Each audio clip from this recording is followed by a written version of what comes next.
Sang Kuryang dan Gunung Tangkuban Perahu.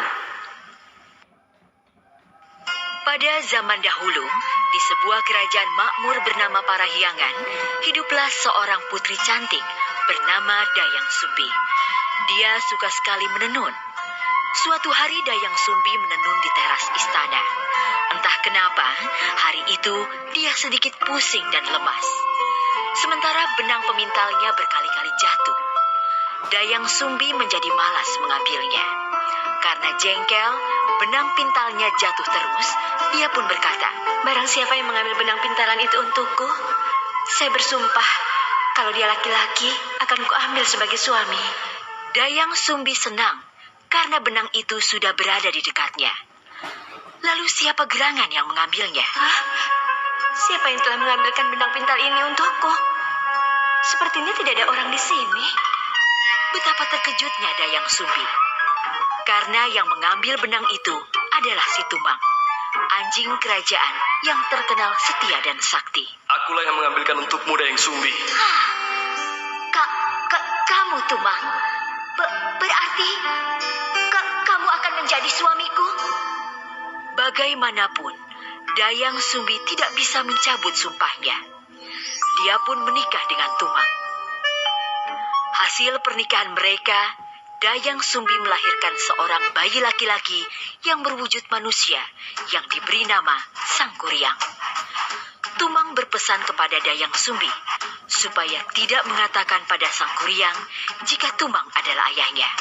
Dayang Sumbi, tolong jangan katakan kepada anak kita jika aku adalah ayahnya. Baiklah, Tumang. Aku tidak akan mengatakannya kepada Sang Kuryang anak kita. Sang Kuryang tumbuh menjadi anak laki-laki yang sehat, lincah dan cerdas.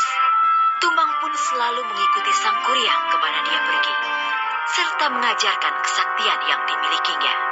Ayo, Tumang. Ayo cepat. Kejar aku. Iya, Sang Kuryang. Aku akan mengejarmu.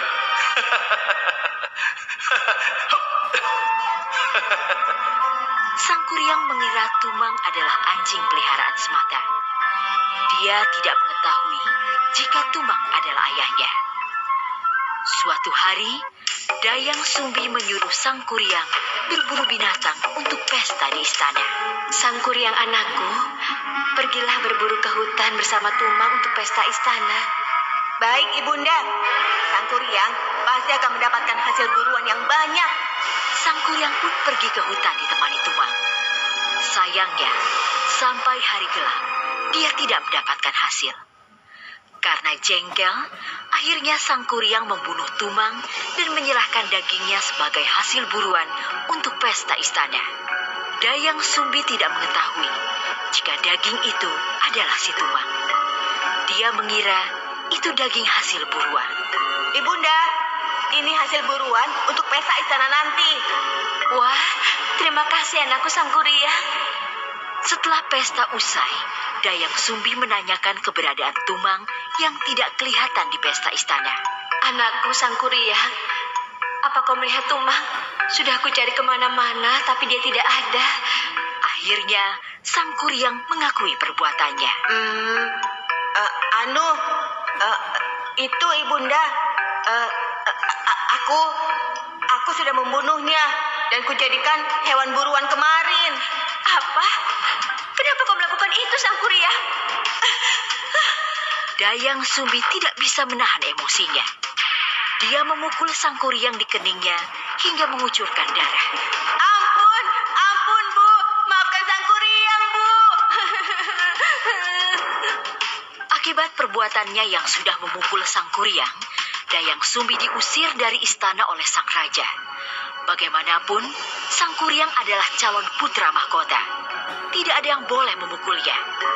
Dayang Sumbi pun akhirnya pergi meninggalkan istana. Waktu pun berlalu. Sang Kuryang tumbuh menjadi pemuda tampan, sakti, dan disegani. Suatu hari dia pergi berburu di hutan. Alangkah terkejutnya dia saat bertemu dengan seorang gadis yang sangat cantik. Hah? Siapa gadis itu? Wajahnya begitu cantik rupawan. Sang Kuryang tidak tahu jika perempuan itu adalah Dayang Sumbi ibunya. Begitu pula sebaliknya. Mereka saling jatuh hati. Sang Kuryang tidak berpikir lama untuk melamar Dayang Sumbi. Kemudian Dayang Sumbi menerima lamaran itu. Dia sama sekali tidak mengenal Sang Kuryang yang sudah tumbuh dewasa. Baiklah, aku bersedia menjadi istrimu, wahai pemuda tampan. Namun sebelum hari pernikahan mereka, Dayang Sumbi menemukan bekas luka di kening Sang Kuryang yang sama persis dengan anaknya dulu. Hah? Ya Tuhan, ternyata pemuda ini Sang Kuryang anakku. Luka di keningnya sama seperti dahulu. Dia memang anakku.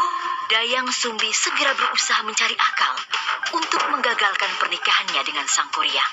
Sang Kuryang, kamu bisa menikahiku, asalkan kamu bisa memenuhi permintaanku. Apa gerangan permintaanmu, wahai gadis cantik? Dayang Sumbi sudah memikirkan syarat itu. Suatu hal yang tidak mungkin dipenuhi oleh Sang Kuryang. Aku ingin kamu mengubah bukit itu menjadi bendungan dan membuat perahu untuk menyusuri bendungan itu. Semua itu harus sudah selesai sebelum fajar menyingsing. Permintaan Dayang Sumbi sungguh berat. Namun Sang Kuryang tidak ingin kehilangan Dayang Sumbi. Baiklah, aku akan mewujudkan semua permintaanmu. Sang Kuryang mengeluarkan seluruh kesaktiannya. Dia mengundang seluruh makhluk halus dan jin untuk membantunya. Kesaktiannya ini dulu diajarkan oleh ayahnya Tumang. Mereka lalu bekerja semalaman menutup sungai dan mata air dengan lumpur dan tanah. Akhirnya aku bisa menjadikan bukit ini menjadi bendungan.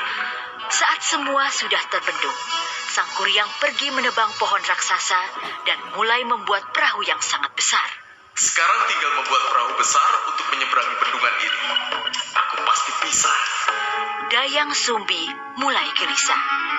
Sebab pekerjaan Sang Kuryang hampir selesai. Padahal fajar masih lama. Aduh, bagaimana ini? Aku harus menggagalkan usaha Sang Kuryang sebelum terbit fajar. Dayang Sumbi berdoa dengan khusyuk kepada Tuhan agar usaha Sang Kuryang gagal. Oh Tuhan, bagaimana mungkin aku menikah dengan anakku sendiri? Itu tidak mungkin. Tolonglah percepat fajar datang agar semua makhluk halus itu pergi.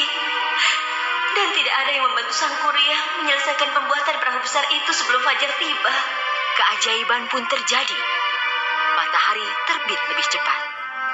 Usaha Sang Kuryang pun gagal. Hah?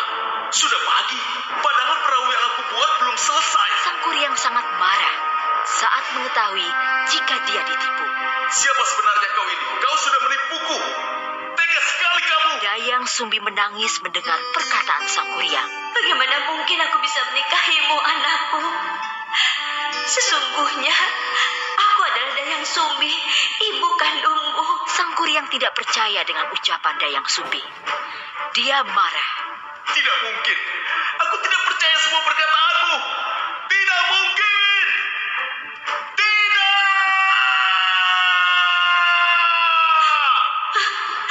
Aku ibumu, Sang Kuryang. Ibu kandungmu.